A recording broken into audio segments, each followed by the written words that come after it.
Друзья, приветствую вас! Дневной обзор. Давайте рассмотрим текущую ситуацию на рынке, а также какие движения сегодня ожидаются до конца дня.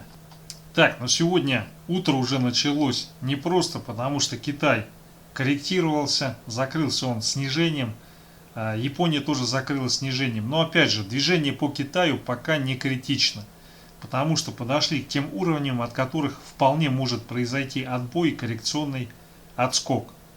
Вот, поэтому здесь говорить о том, что по Китаю ужас и все посыпалось, можно будет только в случае пробития уровня 4900. Да, на самом деле ситуация в экономике Китая очень непростая. Там очень много перекосов даже по сравнению с российской экономикой. Но тем не менее сейчас здесь есть незримая нить, которую китайский рынок держит. И по крайней мере в части влияния на мировую финансовую экономическую систему, вот пока здесь пробития не будет, он какое-то время еще проболтается в этом диапазоне. Так, далее Baltic Dry. Стоимость морского фрахта, она продолжает расти. Уже это перестает быть позитивом. Это уже говорит не о том, что востребованы перевозки и экономика развивается, а о том, что надувается новый пузырь, как и во многих других сферах. Друзья, далее VIX, дневной таймфрейм. Сегодня VIX, дериватива на VIX открылась уже ростом, потому что вчера дошли до неприлично низкого значения. Ну, вы сами видите, какая ситуация в мировой экономике. Европа фактически на грани нового локдауна, где-то уже новый локдаун произошел. И поэтому здесь говорить о том, что риски и волатильность падает, я думаю, это просто роботы свозили вниз для того, чтобы стопы собрать. Ну и теперь сейчас будет формироваться, я полагаю, коррекционный отскок, первая цель по которому будет в районе 25,7-26. Это дневной график. Далее индекс доллара, дневной таймфрейм. Но здесь у нас движение на ослабление доллара не получило развития. И сейчас наиболее вероятно движение, цель которого будет потестить и пробить 92,5 вот это вот значение. Вот. Но сегодня, я думаю, наверное, пробития не будет, но сегодня стоит другая цель, это пробить 92.26 и закрепиться на этом значении. Если такого не произойдет, то сегодня-завтра мы получаем по VIX откат и уход в диапазон 91.6, 91.5, вот сюда вот. На текущий момент больше факторов указывает на то, что пойдет пробитие и дальнейший рост доллара. Так, далее S&P, SFD на фьючерс, дневной таймфрейм. После вчерашнего роста идет коррекционный откат. Но опять же, американский рынок, пока здесь откат, он в пределах консолидации. То есть здесь можно говорить о том, что все начинает пропадать при пробитии 3880. Пока такого не произошло, все это не более чем коррекция.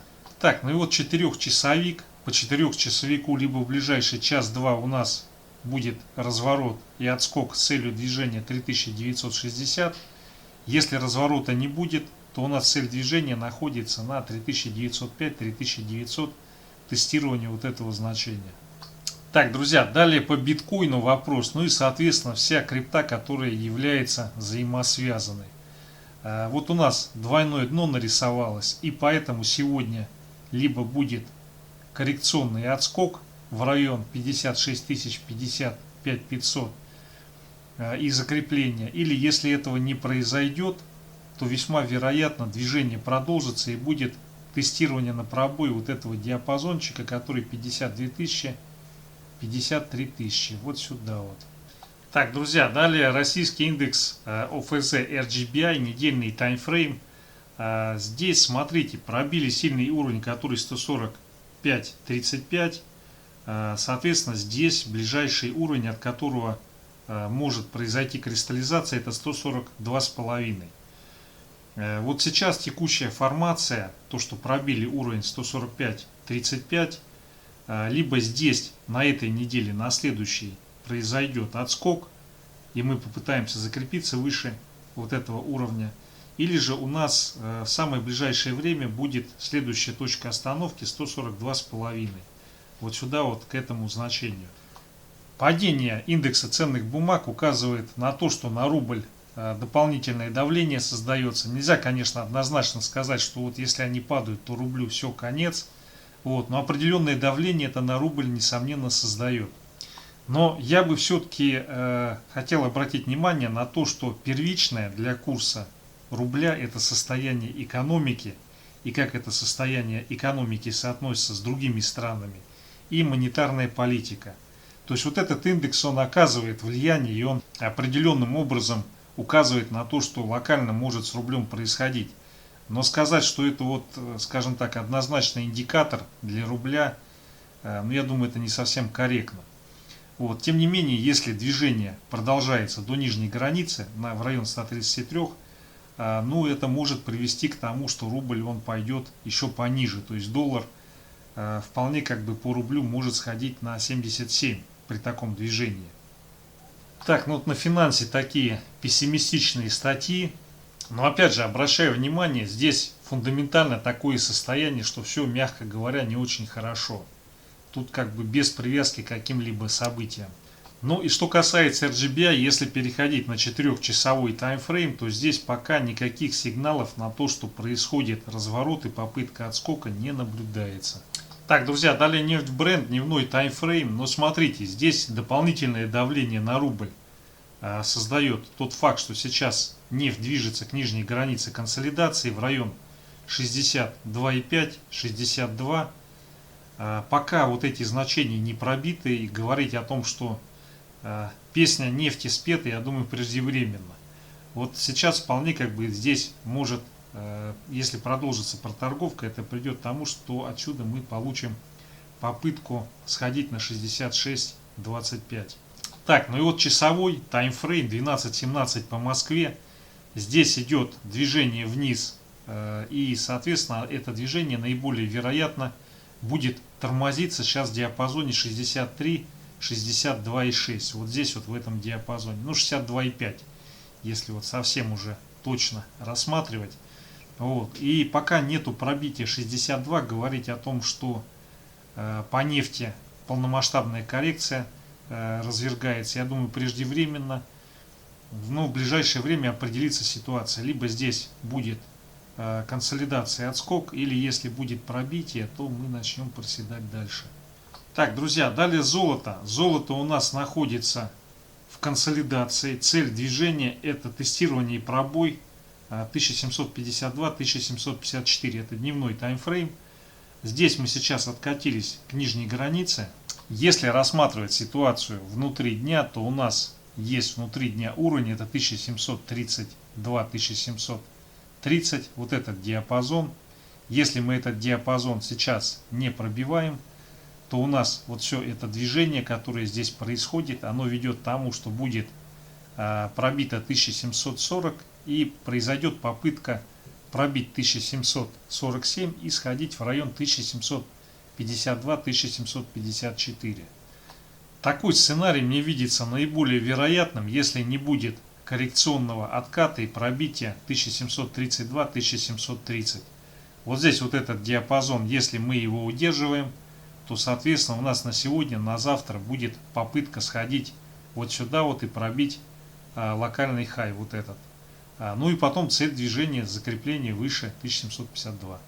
Если здесь все-таки развивается пробой 1732-1730, то у нас цель движения будет в районе 1711. Так, далее серебро, 4-часовой таймфрейм. Здесь просадка, но опять же вот эта просадка, она не переписала 25,4, 25,45. И, соответственно, пока не произошло добития вот этого уровня локально сильного, то вот это все движение с просадкой, оно ведет к выкупу и коррекционному отскоку, цель которого, ну, для начала пробить и закрепиться на 26. Но если здесь возникает пробой вот этого уровня, то серебро начнет проседать вплоть до 24-24,5. Вот чуть ниже этого значения. По серебру ситуация более неопределенная, чем по золоту, я бы его пока не трогал. Для того, чтобы понимать, что оно определилось движением, надо либо чтобы оно 26 пробило и здесь проторговалось, либо чтобы оно пробило вот это значение, тогда вероятно будет движение на 24.1, 24.5.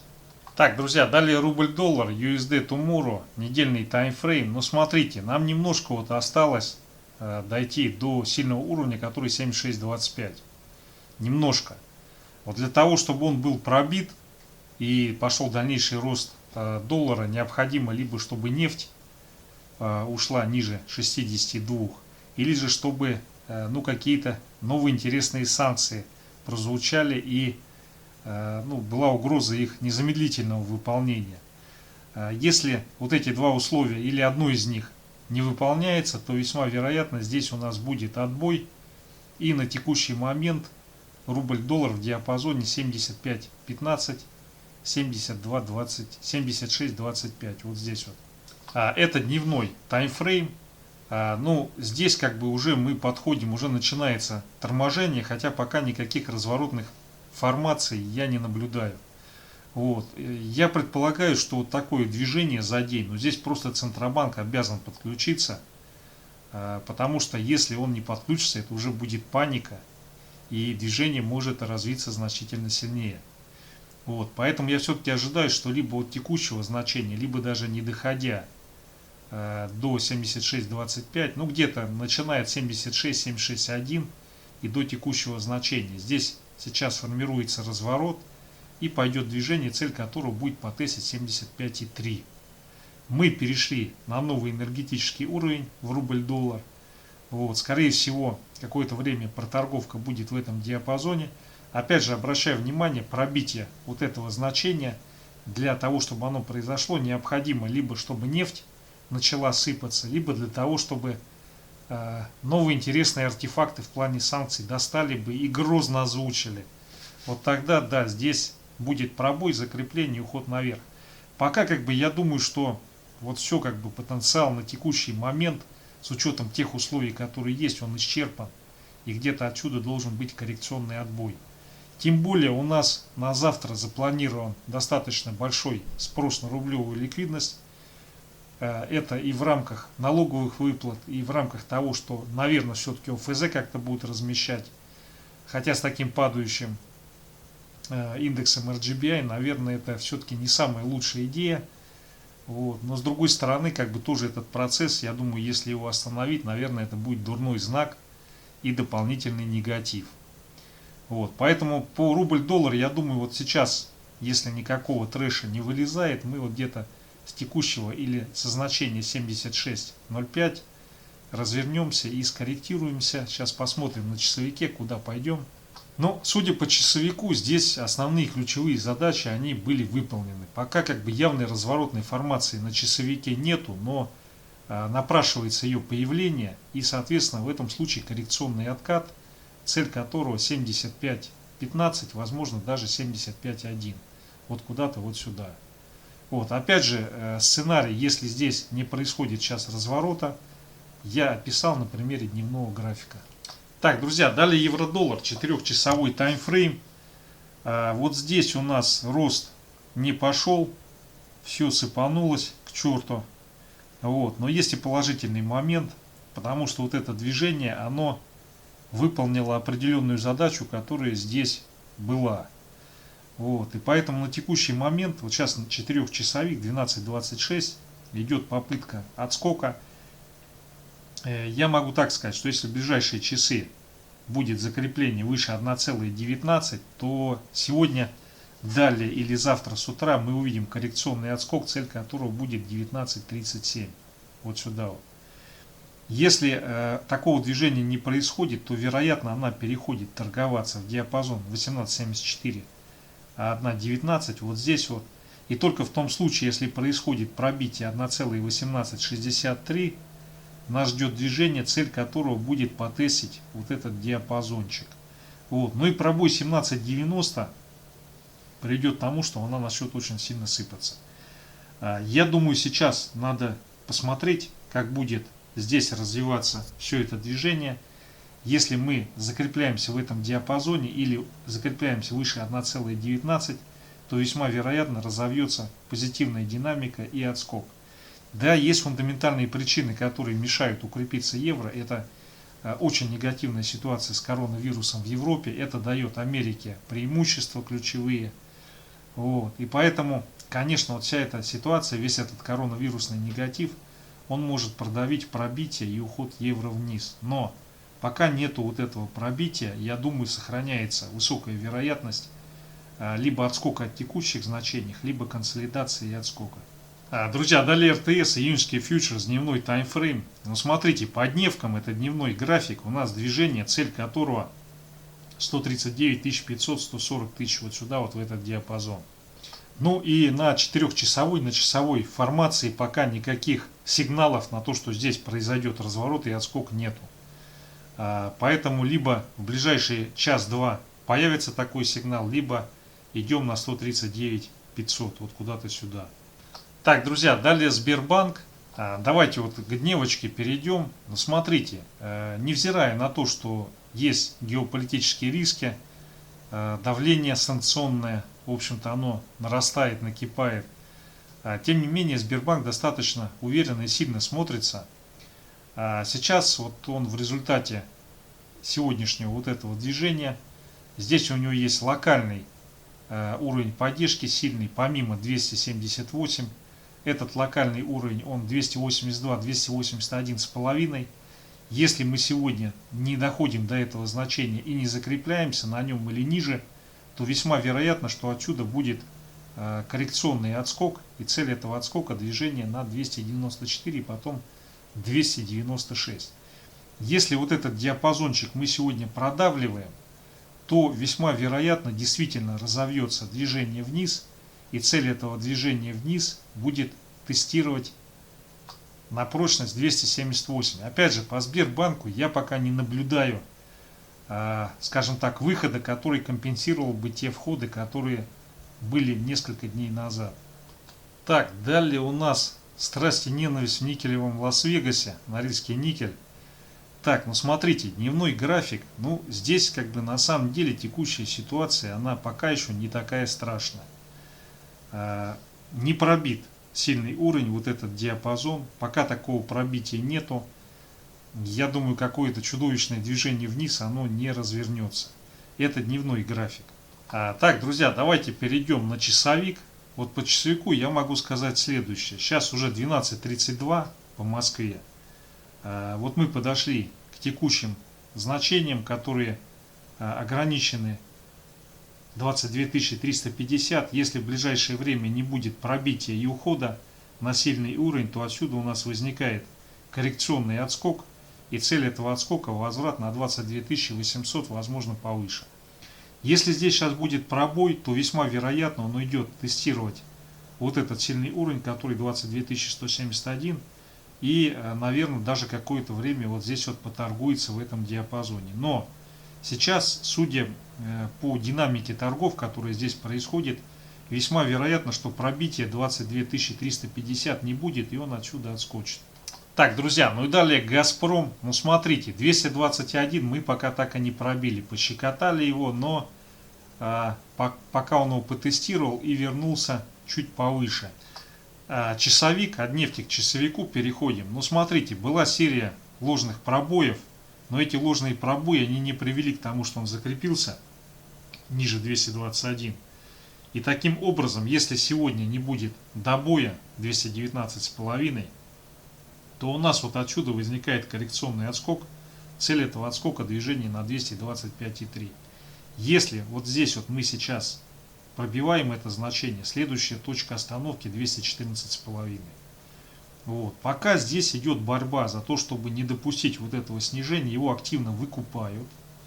Вот. И если движение в ближайшие часы не разовьется, то в случае пробоя 222,5 мы отсюда получим коррекционный, ну как минимум коррекционный. На самом деле он может быть и не коррекционный, на 225,3, 228.